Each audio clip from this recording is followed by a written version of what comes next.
Olá, estudantes! Vamos à correção do nosso 15º exercício. Exercício esse que se tratava da nossa segunda revisão de conteúdos.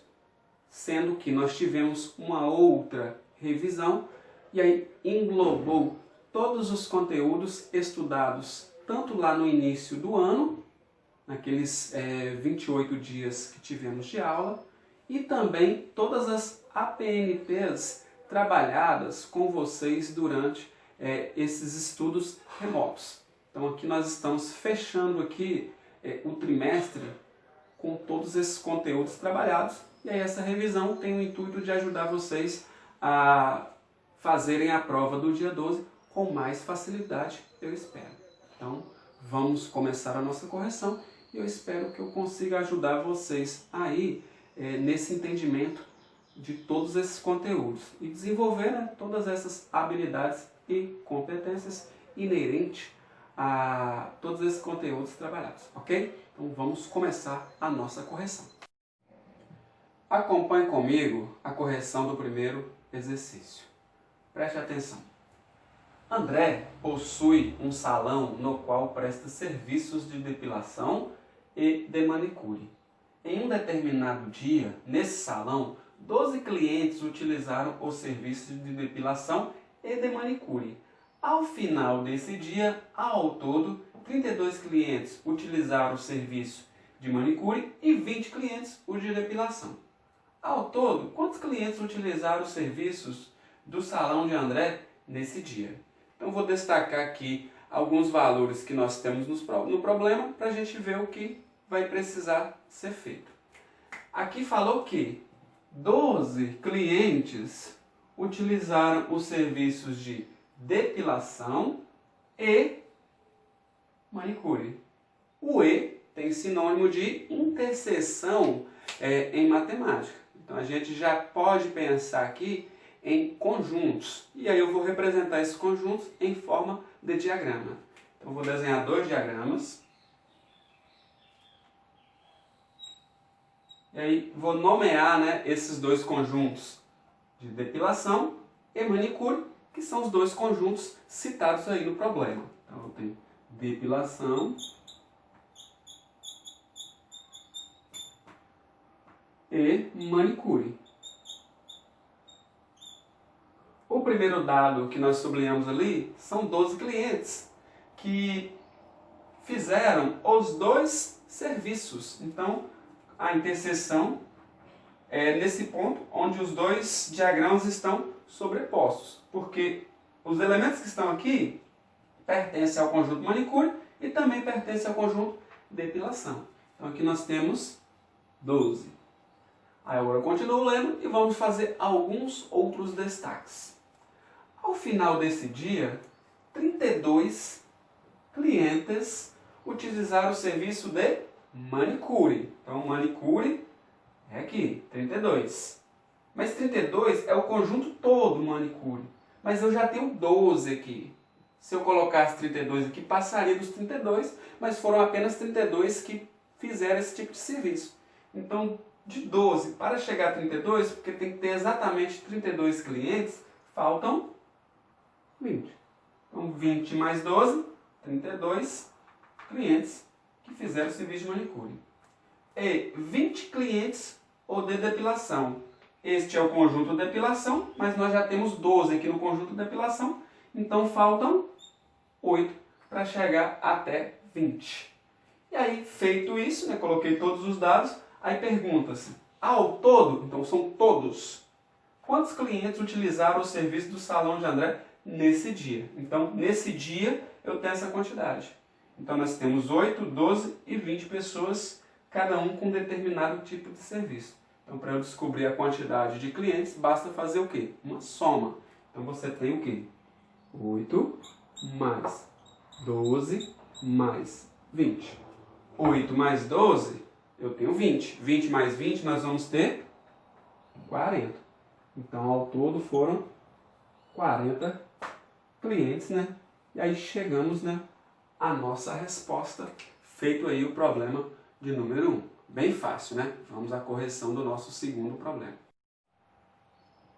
Agora, na nossa questão de número 2, eu já vou lendo e sublinhando os destaques.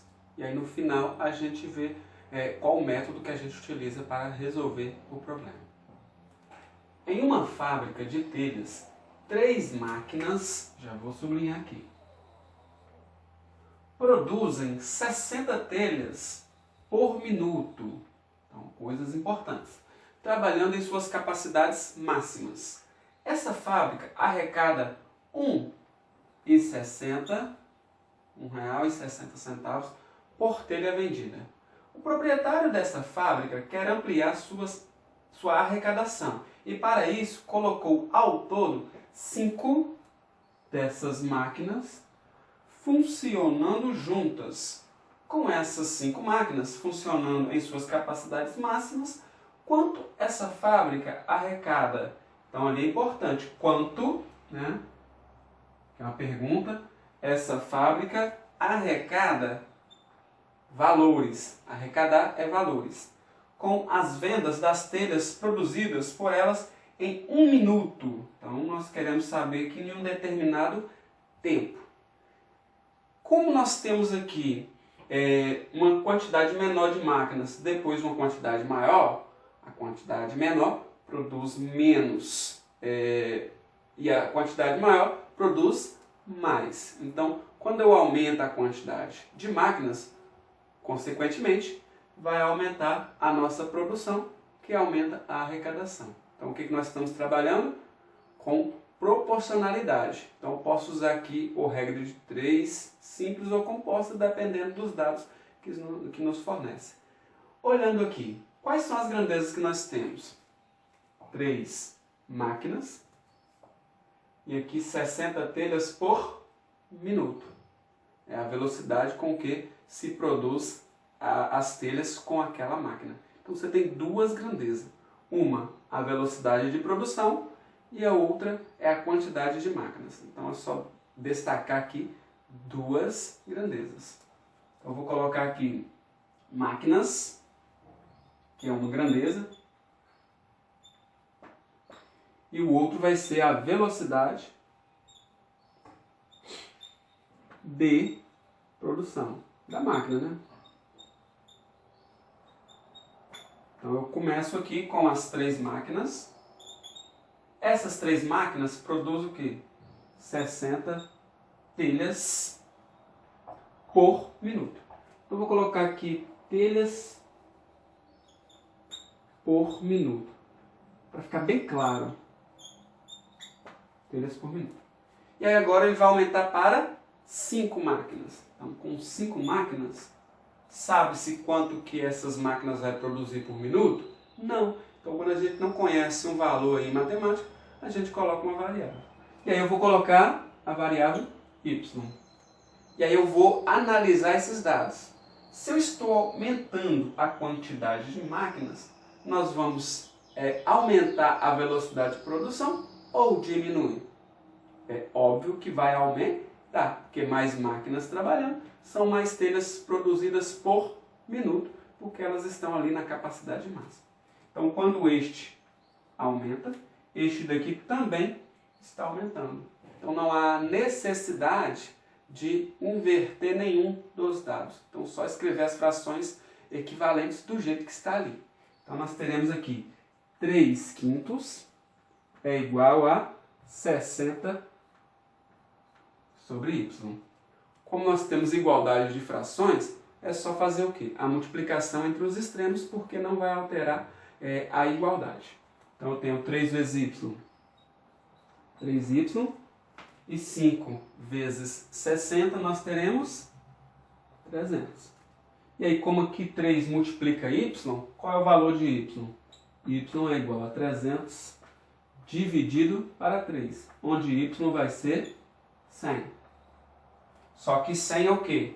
100 telhas por minuto. Então eu tenho que nomear o valor que eu estou colocando, senão corre o risco de fazer alguma coisa errada.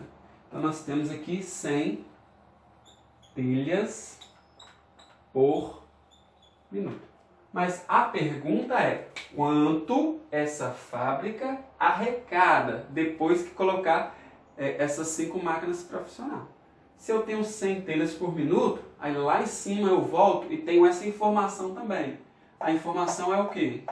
Que ganha-se 1,60 por telha vendida.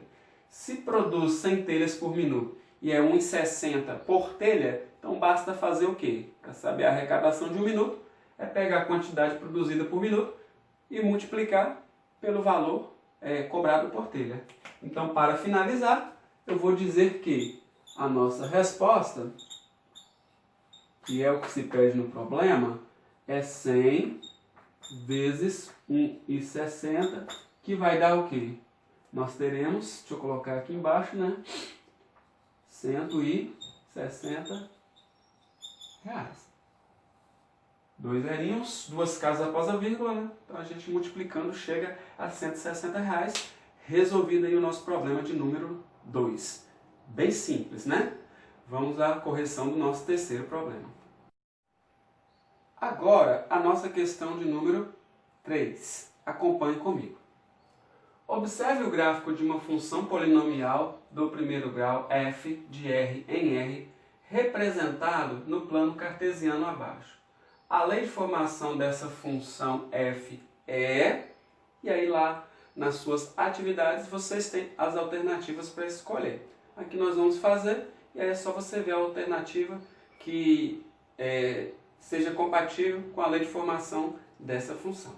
Então nós temos o gráfico aqui no plano cartesiano, o eixo x e o eixo y, e o gráfico é essa curva aqui em preto. E aí nós precisamos da lei de formação, que é nada mais, nada menos, uma expressão matemática, que tenha uma igualdade, que traduz esse desenho que está no plano cartesiano. E aí, olhando para esse desenho, o que nós temos aqui são 2 pontos. São as únicas coisas que eu posso ter como referência sobre essa curva do gráfico aqui. Então, nesses 2 pontos, o que eu posso dizer sobre eles são suas coordenadas. Então, a primeira coisa que eu faço é descobrir as coordenadas desses pontos.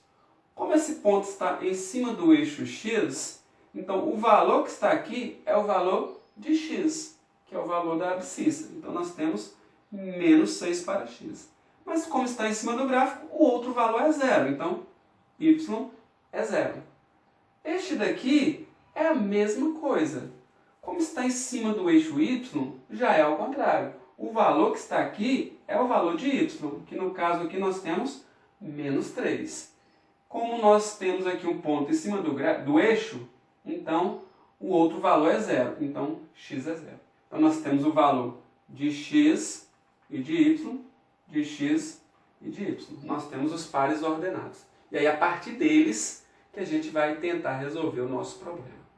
Toda função afim se resume ao quê? Ax mais b, onde a e b são os coeficientes aí da função, x é o termo independente e f de x, que é a imagem, o y, vai ser o termo dependente. E aí nós temos aqui nos pontos valores para x e valores para y. Mas para me descobrir a lei de formação, eu preciso do valor de a e de b. Então, mas a gente já tem x e y. A gente vai tentar aqui substituir, usar o que nós temos para descobrir o que nós estamos precisando. Então, no lugar de f de x, que é a imagem, eu vou colocar os valores de y, mas eu vou colocar um de cada vez, porque a relação, né, entre esses valores é em um determinado ponto. E aí x e y, né, são infinitos pontos, mas aí eu tenho que fazer um de cada vez. Então, se eu pegar aqui este ponto primeiro, então para y nós temos 0, e aí eu tenho a vezes o x, que é menos 6, vou colocar aqui entre parênteses, mais b. A única coisa que dá para fazer aqui é juntar esses dois valores, né, em uma multiplicação. Então eu tenho que 0 é igual a menos 6a mais b. Como esses dois não são termos semelhantes, não dá para continuar. Então eu paro nessa equação. E aí eu vou ver a mesma coisa para o outro. Aí eu tenho aqui para y, menos 3. E aí você tem a vezes x, que é 0, e aí mais b. E aí esses dois dá para multiplicar. Qualquer número vezes 0 vai dar 0. Então 0 mais b, então só sobra b. Então já concluo que b é menos 3.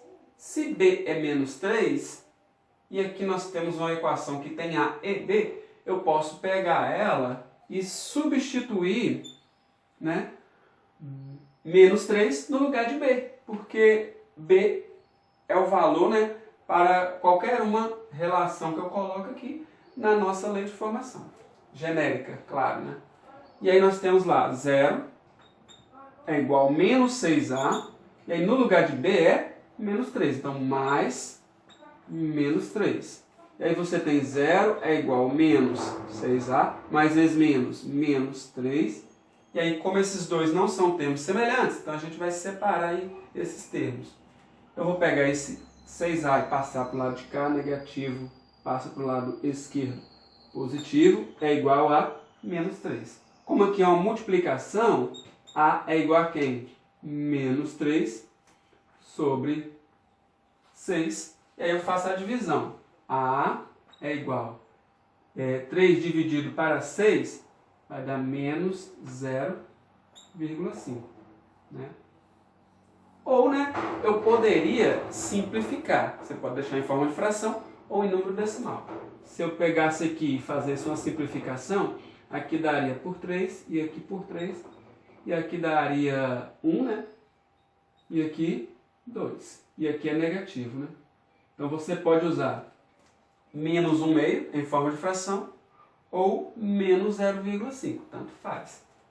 Feito todos os cálculos aqui, eu já descobri o valor de A e o valor de B. Aí eu volto, né, na nossa função aqui, na lei de formação genérica, e vou substituir os valores de A e B para mim descobrir qual é a lei de formação dessa função em específico. Então aqui, f de x eu vou repetir. Isso é igual. Quem é A? Pode ser este ou esse, né? Então, menos meio de x. Deixa eu ajeitar aqui. E aí você tem aqui o B, que é menos 3. Então, você tem menos 3. E aí nós temos, né, a lei de formação. Então, pergunta-se qual a lei de formação dessa função. Menos, ou f de x é igual. Deixa eu acertar aqui, que ficou meio fora aqui do padrão, né? F de x é igual a menos meio x menos 3. Então, aquela dali é a nossa lei de formação da nossa função, resolvido o nosso problema.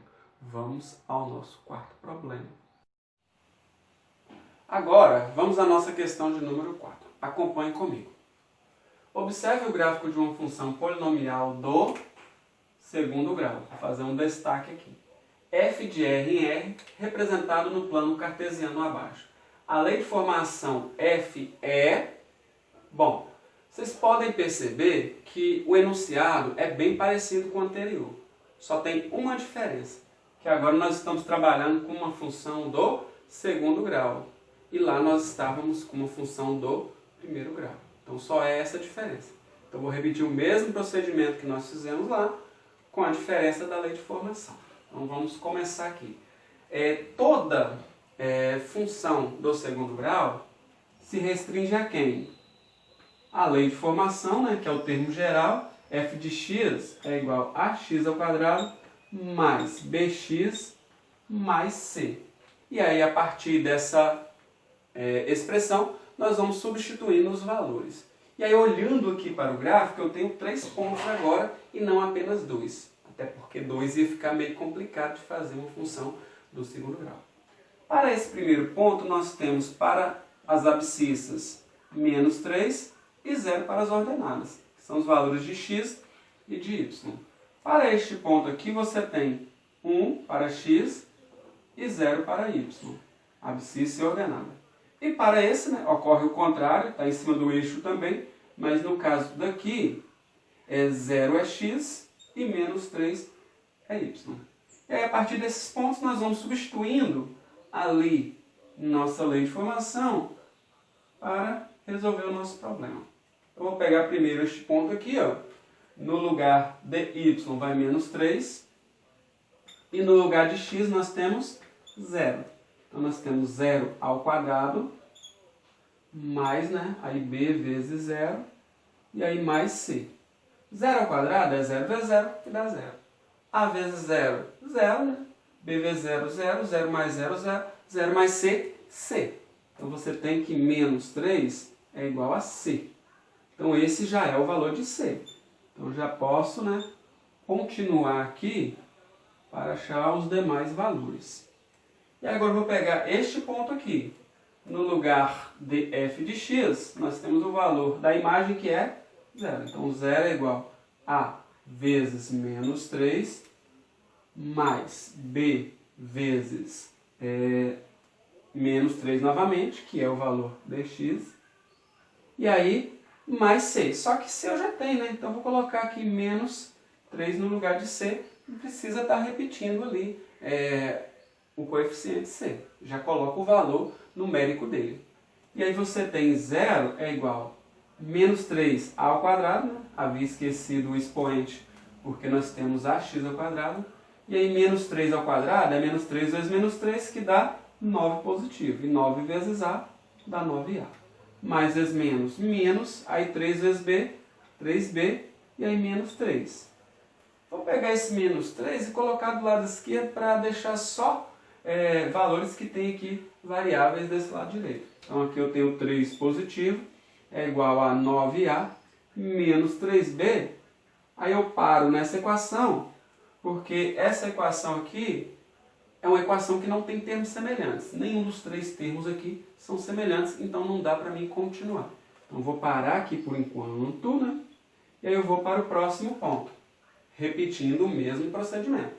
0 no lugar de f de x, que é a imagem, aí você tem a vezes 1 ao quadrado, mais b vezes 1, e aí você tem menos 3, que é o valor de c. E aí aqui eu vou ter 0 é igual a 1 ao quadrado dá 1, 1 vezes a, b vezes 1, b positivo, e aí menos 3, e aí agora nós vamos fazer o quê? Vou pegar esse menos 3 e trazer para o lado esquerdo. Mas nesse caso aqui, eu não vou colocar só o 3 para o lado esquerdo. Eu também vou colocar esse b. Por quê? Porque se eu tiver todos os valores do lado esquerdo, com exceção do a, então a vai ser igual a toda aquela expressão. Eu já vou ter um valor para a. Mas esse valor é uma expressão algébrica, não é um valor numérico. E aí aqui eu vou ter menos 3, passa para cá, 3 positivo. B positivo, passa para cá, B negativo. Então você tem 3 menos B é igual ao valor de A. E aí o que acontece aqui? A é todo este valor.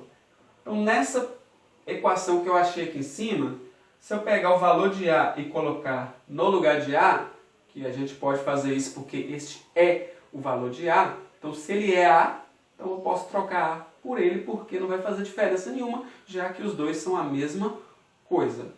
Então eu posso pegar esse valor e colocar no lugar de A, e aí nós só vamos ter a variável B, aí fica fácil de se descobrir o valor de B. Então vou repetir essa equação aqui do lado, ó. 3 é igual a 9A menos 3B. E aí agora eu vou repetir trocando A por 3 menos B.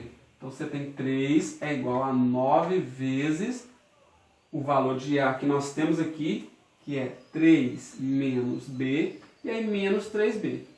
E aí você tem 3 é igual, aplicando a distributiva, 9 vezes 3, 27.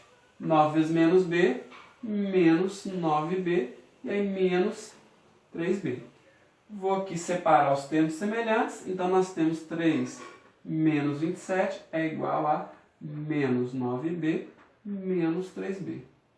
3 menos 27, nós teremos menos 24. E isso é igual a quem? Menos 9B menos 3B, menos 12B. Como aqui multiplica B, então B vai ser igual a quem? Menos 24 dividido por menos 12. E aí você conclui que b é igual a menos dividido por menos dá mais, 24 dividido por 12 vai dar 2. Então, este é o valor de b. O valor de a, nós já tínhamos aqui em forma algébrica. Então, posso dizer que a é igual a 3 menos b, que é o que está aqui. E nós já descobrimos o valor de b. Então, a é igual a 3 menos 2, porque é o valor de b. Então, a gente conclui que a é igual a 1 positivo. Tendo o valor de a, o valor de b e o valor de c, aí eu volto aqui na nossa expressão genérica, que é o termo geral aí de uma função do segundo grau, e aí nós vamos conseguir escrever a lei de formação dessa função que está representada no gráfico. Então nós teremos f de x é igual... Quem é o a? O a é 1 positivo, mais 1 vezes x ao quadrado, x ao quadrado. Quem é o b? O b é 2 positivo, então você tem mais 2x, trocando o b por 2. E aí o c é quem? Menos 3, então você troca c por menos 3. Então nós temos o quê? Que a lei de formação dessa função aí polinomial de segundo grau é f de x é igual a x ao quadrado mais 2x menos 3, respondido aí o nosso problema de número 4. Vamos ao nosso quinto e último problema. Agora, temos aqui o nosso quinto e último problema. Acompanhe comigo, eu vou fazer os destaques aqui mais importantes para a gente resolver o nosso problema. Durante um experimento, os cientistas de uma universidade observaram como a temperatura de um determinado líquido se comportava ao decorrer de 6 horas. É o tempo, que eles observaram. Eles perceberam que a temperatura desse líquido obedecia à relação... Isso aqui é muito importante, porque a temperatura variava de acordo com aquela relação ali que a gente conhece como lei de formação de uma função. Em que T de x é a temperatura, então T de x é a temperatura, medida em graus Celsius, observada no instante em que x horas, a gente já sabe que x é o tempo em horas, e T de x é a temperatura. Se passaram desde o início das observações. Aí pergunta-se, de acordo com essa relação, qual foi a temperatura? A gente já sabe que ele quer saber a temperatura, mas não é em qualquer momento. A temperatura máxima desse líquido durante as 6 horas de observação. Então, como eu tenho a palavrinha máxima, nós estamos trabalhando com otimização. Ou seja, eu quero descobrir o ponto máximo ou ponto mínimo do vértice de uma função do segundo grau, que foi a expressão que nos deram ali. Então, tem que descobrir a temperatura, Então, a temperatura máxima, então eu quero descobrir o valor de T de x, que é a nossa imagem. E para a imagem, que é o valor de y para o vértice, a gente já viu, anteriormente, que isso é igual a quem? Menos delta sobre 4 vezes A.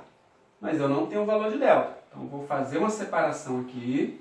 Aí eu vou calcular o valor de delta primeiro, para depois descobrir aqui realmente qual é o ponto máximo. Então, vamos calcular o valor de delta, que todos lembram, que é B ao quadrado menos 4 vezes A vezes C. E aí eu vou substituindo. Quem é B? O coeficiente B da nossa função ali é o 4. Então, 4 ao quadrado menos. Aí você tem 4, que pertence à fórmula, vezes o A, que é negativo, menos 1. E aí você tem vezes o C, que é 12. Então, aqui você tem 12. E aí você vai ter delta é igual a 4 ao quadrado, é 4 vezes 4, que dá 16. Aí menos vezes menos mais vezes mais do 12 vai dar positivo.